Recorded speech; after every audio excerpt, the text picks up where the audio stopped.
உங்களுக்கு சந்தோஷம் தானே, திருப்தி தானே? போலீஸ் ஸ்டேஷனுக்கு போக வேண்டான்னு தலையால அடிச்சுக்கிட்டேனே, என் பேச்சை யார் கேட்டீங்க? இந்த பாருமா, இது முடிவில்லை, ஆரம்பம். Just a beginning. போலீஸ்காரங்க இந்த வீட்டுக்கு வருது இதோட நிக்க போறது இல்ல. விசாரணை அது இதுன்னு இனிமே அடிக்கடி வருவாங்க. பாத்தியா, ஊரே கூடி நின்னு வேடிக்கை பார்க்குது.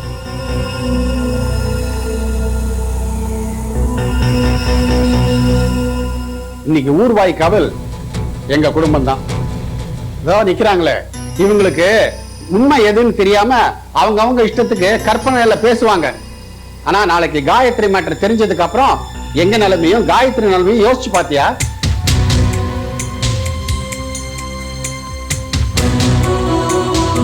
எங்களால வெளியில தலை காட்ட முடியுமா?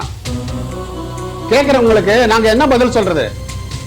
முகத்துக்கு நேரம் ஒண்ணு பேசுவாங்க, முதுகுக்கு பின்னால வேற மாதிரி பேசி சிரிப்பாங்க. உனக்கு என்ன, இன்னைக்கு வந்த 2 நாள் தங்குவ, நீ பாட்டுக்கு போயிருவ. காலத்துக்கு அவஸ்தைப்பட போறது நாங்க தானே. இதுவே உன் சொந்தக்கார பொண்ணுக்கோ வேண்டப்பட்டவங்களுக்கோ இப்படி நடந்திருந்ததுன்னா நீ போலீஸ் ஸ்டேஷனுக்கு போயிருப்பியா? இவ உன் ஃப்ரெண்டு, அவ்வளவுதான். உனக்கு என்ன சொந்தமா பந்தமா? அதனாலதான் எடுத்தோம் கவுத்தோன்னு சொல்ல சொல்ல கேட்காம போலீஸ் ஸ்டேஷன்ல போய் கம்ப்ளைண்ட் கொடுத்த. இப்போ உனக்கு சந்தோஷம் தானே?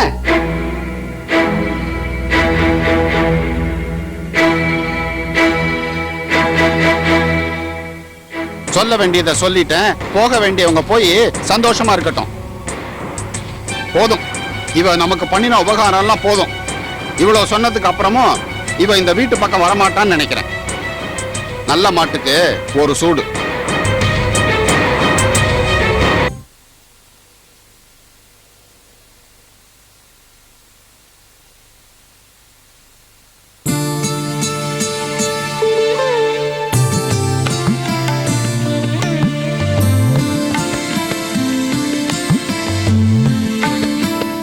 Good morning sir. Good morning. Good morning.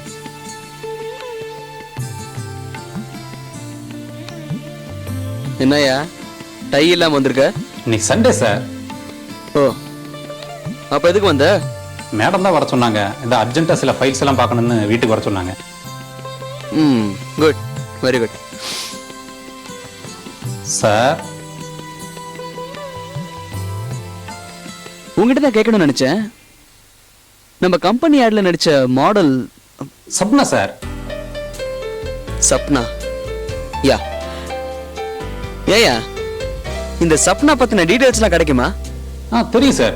நிறைய ஆட் ஃபிலிம்ல பார்த்துருக்கேன். இப்போ கூட ஏதோ சினிமா சான்ஸ் வந்து வேண்டான்னு சொல்லிட்டு சினிமா ரிப்போர்ட்டர்ல கூட பார்த்தேன் சார். இரு. ப்ரொஃபஷனல் டீடைல்ஸ் கேட்கல, personal details. Personal details collect பண்ணல சார். இந்த ஆட் ஏஜென்சில கேட்டனா கூட டீடைல்ஸ் கொடுப்பாங்க. அப்படி இல்லைனாலும் நான் கலெக்ட் பண்ணி தரேன் சார். சப்னா பற்றிய பர்சனல் டீடைல்ஸ் கலெக்ட் செய்ய வேண்டும் சார். என்ன? ஒண்ணும் இல்லை சார், ஒண்ணும் இல்லை சார். இல்ல, நம்ம கம்பெனியோட மற்ற ஆட்ஸ்லயும் இவங்களை தான் போட போறீங்களா சார்? சும்மா ஒரு கியூரியாசிட்டி தெரிஞ்சுக்கிறக்கா கேட்டேன். அது இல்லையா, அன்னைக்கு ஷூட்டிங் ஸ்பாட்ல 2 பேரும் சிரிச்சு சிரிச்சு பேசிட்டு இருந்தீங்க. நான் சொல்றது 2வது மீட்டிங். நான் நினைச்சது முதல் meeting.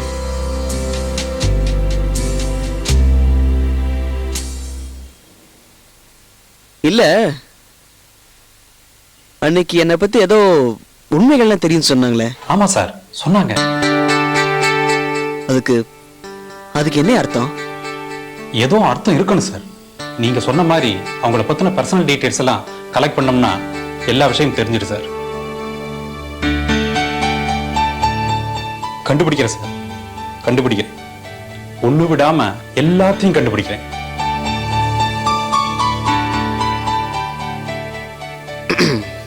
Mister Ramachandran,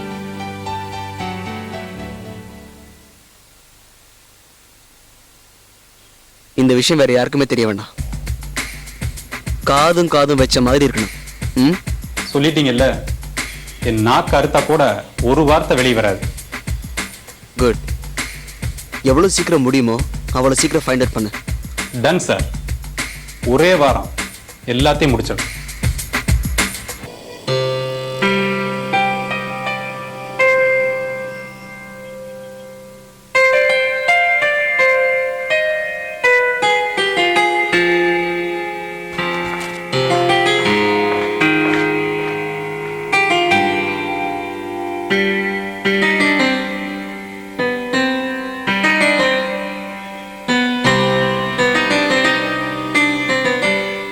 Ramachandra,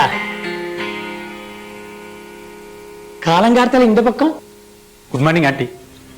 sorry madam, வாய் தவறி வந்துருச்சு. It's okay. ஆனா ஆபீஸ்ல இது மாதிரி கூப்பிட்டு வைக்காது. பேப்பரை யார் எடுத்தா? பரமசிவா. பேப்பர் எடுத்தா ஒழுங்கா மடிச்சு வைக்கிறது இல்ல. நீ சொல்ற ராமச்சந்திரா. வீட்டுல இருக்கும்போது உங்களை ஆன்டினே கூப்பிடலாமா? இல்ல, அப்படி கூப்பிட்டா ஒரு நெருக்கம், ஒரு இன்டிமசி ஏற்படும். நானும் உங்க ஃபேமிலியில ஒருத்தன் ஆயிடுவேன். எப்ப ராமச்சந்திரன் பேரை சொன்னீங்கோ அப்பவே இந்த குடும்பத்துல ஒருத்தன் ஆயிட்டேன். கேட்கறக்கே ரொம்ப சந்தோஷமா இருக்கு சார். எனக்கும் சொல்றதுக்கு ரொம்ப சந்தோஷமா இருக்கு. ஆமா, அது என்னது? டைனிங் டேபிள் நாய், உயிருள்ள நாயை வளர்க்க விட மாட்டேன்றீங்க. அதனால தான் பொம்மை நாயை வச்சிருக்கேன். நன்றி உள்ள பிராணி. Madam, sorry anti. என்னையும் உங்க குடும்பத்தில் ஒருத்தன் சொல்லிட்டதால உங்ககிட்ட ஒரு விஷயத்த சொல்லாம இருக்க முடியல.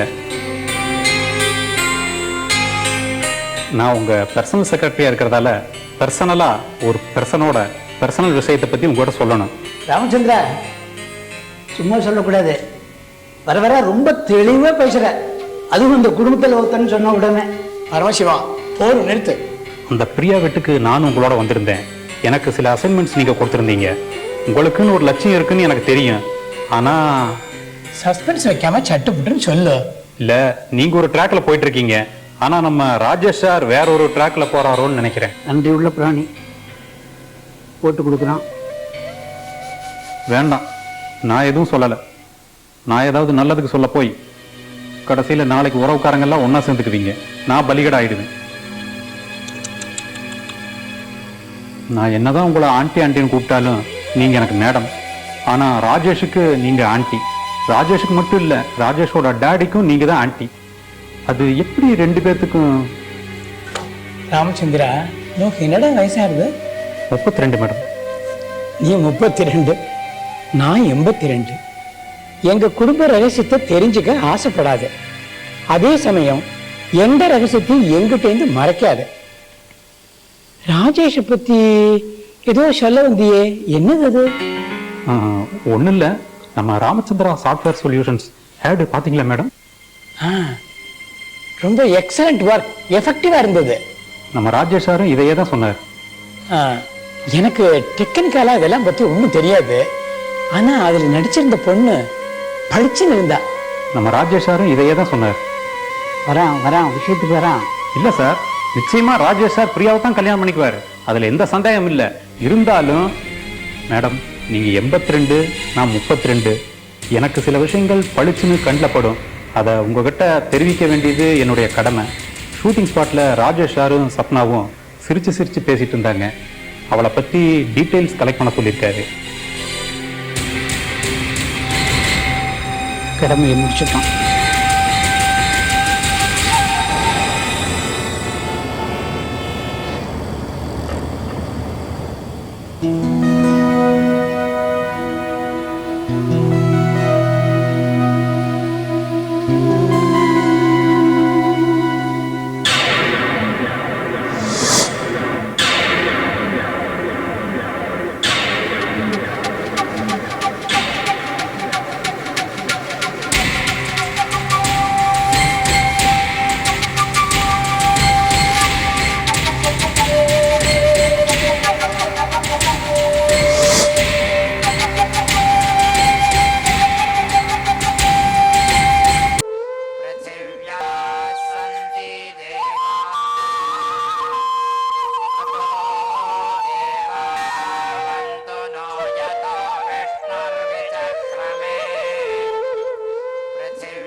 சர்வே ஜன சுகினோ பவந்து. இந்த நேரத்துல இங்க வருவேன்னு நான் எதிர்பார்க்கல. இப்போ வரணும்னு ஒன்றும் எனக்கும் இருக்கல. சர்வேஸ்வரா, எது எது எப்போ நடக்கணுமோ அப்படித்தானே நடக்கும்.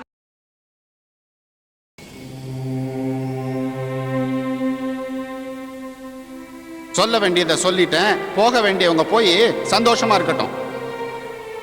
போதும், இவ நமக்கு பண்ணின உபகாரம்லாம் போதும். இவ்வளவு சொன்னதுக்கு அப்புறமும் இவ இந்த வீட்டு பக்கம் வரமாட்டான்னு நினைக்கிறேன். நல்ல மாட்டுக்கு ஒரு சூடு.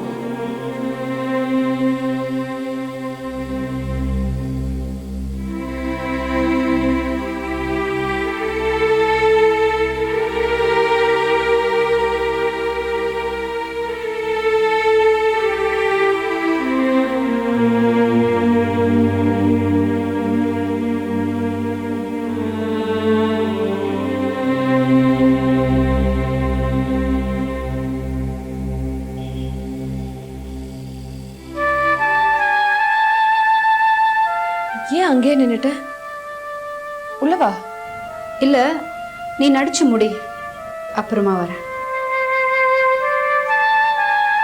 பின்ன கையில டெடி பெற வச்சுக்கிட்டு கன்னத்துல வழியிற டியர்ஸை தொடச்சிக்கிட்டா மனசுல ஏற்பட்டிருக்கிற வலி மறைஞ்சிருமா?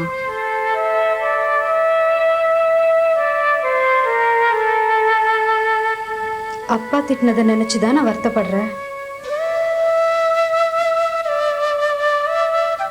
அவர் பாராட்டின போது சந்தோஷப்பட்டிருக்கேனே.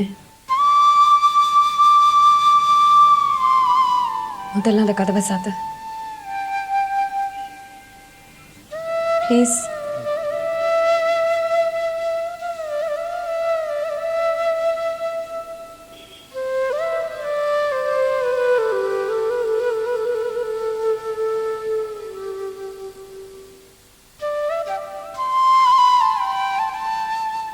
உங்க அப்பா அப்படி பெருசா என்ன சொல்லிட்டாரு?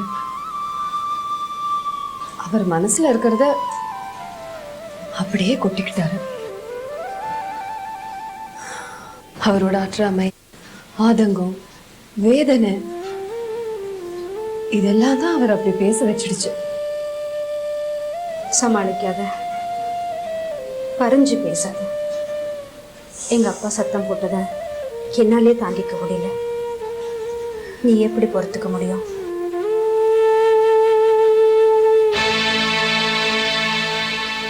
சில நேரங்கள்ல சில விஷயங்களை பொறுத்துக்கிறது தான் புத்திசாலிதான். எப்படி உன்னால இப்படி பேச முடியுது? அவர் சத்தம் போட்டது அவர் பக்கம் நியாயம். அத பொறுத்துட்டு போறதுதான் விவேகம். ஆத்மார்த்தமா சொல்லியிருக்க மாட்டார், உதட்டளவுல தான் சொல்லியிருப்பார். அவர் வேதனைய வருத்தத்தை புரிஞ்சுக்காம வீட்டை விட்டு போறேன்னு நானும் கிளம்பினா எனக்கும் அவருக்கும் என்ன வித்தியாசம்?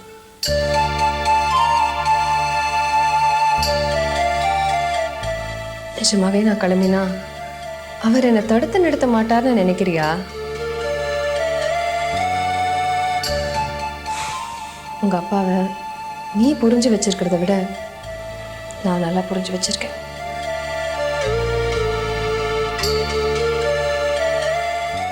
வருத்தங்கிறது ஒரு momentary feeling, just a passing cloud.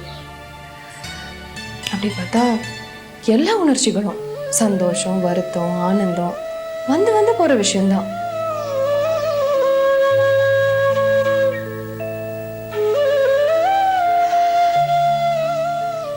I'm out of it now. Hats off to you. உன்னுடைய இந்த மனப்பக்குவம், ஆட்டிடியூட் எனக்கே ஏன் இல்லை? உனக்குள்ளேயும் இருக்கு. But I only think it has to be brought out. கொண்டு வரலாம். நம்மளோட இந்த போராட்டத்தை தொடருவோம். இந்தா. எங்கடி போற? இயற்கையின் அழைப்புக்கு பதில் சொல்லிவிட்டு வருகிறேன்.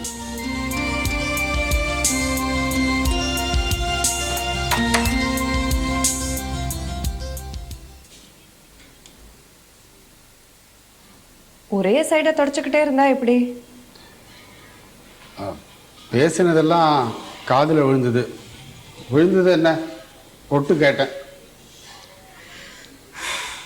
அதை இந்த பக்கம் திரும்பி சொல்லலாமே. சொல்லுவாங்க, வார்த்தையை கொட்டிட்டா மறுபடியும் எடுக்க முடியாதுன்னு. இந்த பக்கம் பார்த்து. இது ஒரு ஆத்திரத்தில், ஒரு வேகத்தில் வாய் தவறி வந்துடுச்சு, என்னை மன்னிச்சிடு, ஐ எம் சாரி. நமக்குள்ள எதுக்கு இந்த சம்பிரதாய வார்த்தைகள் அங்கிள்?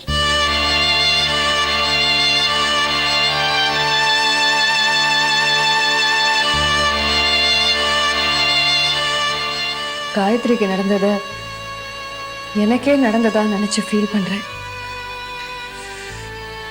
இது உங்களுக்கு புரிஞ்சா என் கோவம், நான் போலீஸ் ஸ்டேஷன் போன காரணம் புரிஞ்சு போச்சுமா, புரிஞ்சு போச்சு. சத்தியமா சொல்றேன், இனிமே என் வாயிலிருந்து உன்னை பத்தி எந்த தப்பான வார்த்தையும் வராது. உன்னோட மன உறுதி, வைராக்கியம் எனக்கு இல்லையேன்னு இப்ப வெக்கமா இருக்கு. இதுக்கப்புறம் நீ எந்த முடிவு எடுத்தாலும் I stand by you. It's a promise.